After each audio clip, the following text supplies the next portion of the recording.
എല്ലാ സ്ഥലത്തും കച്ചവടം ഉണ്ടാവില്ല, ചില സ്ഥലത്ത് കച്ചവടം ഉണ്ടാവും. കച്ചവടം കിട്ടാത്ത ബർക്കത്തില്ലാത്ത സ്ഥലമാണെന്ന് മനസ്സിലായാൽ എത്രയും നേരത്തെ പൂട്ടിയാൽ അത്രയും നഷ്ടത്തിൻ്റെ കണക്ക് കുറക്കാൻ പറ്റും.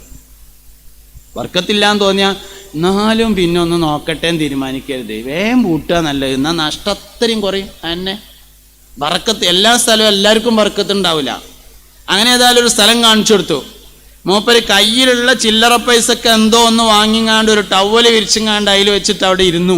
ഇരിക്കാൻ ഒഴിവില്ലാതെ ഒരാൾ വന്നിട്ട് ചോദിച്ചു, വിൽക്കാനാ ചോദിച്ചു. ആന്ന് പറഞ്ഞു. എന്താ വേണ്ടത് ചോദിച്ചു. ചെറിയൊരു ലാഭം കൂട്ടിങ്ങാണ്ട് പറഞ്ഞു.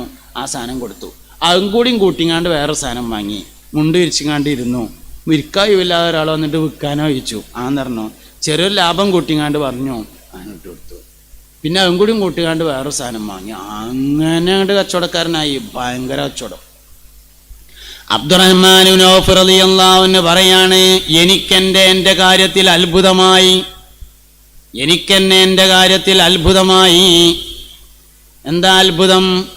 ഞാനിങ്ങനെ വല്ല കല്ലെന്തേലും പൊന്തിച്ചു നോക്കിയാൽ അതിൻ്റെ ചോട്ടിൽ സ്വർണ്ണോ വെള്ളിയേറ്റ ഉണ്ടാവുമോയെന്ന് എനിക്ക് ഒരത്ഭുതം തോന്നുക. അതിനത്തരം തൊട്ടതൊക്കെ പൊന്നാക്കുക എന്ന് നമ്മൾ പറയില്ലേ, അങ്ങനെയായി ബഹുമാനപ്പെട്ട സയ്യിദുനാ അബ്ദുറഹ്മാൻ ഇബ്നു ഔഫ് റളിയല്ലാഹു അൻഹു. കച്ചവടക്കാരുടെ നേതാവായി മഹാനവറുകൾ.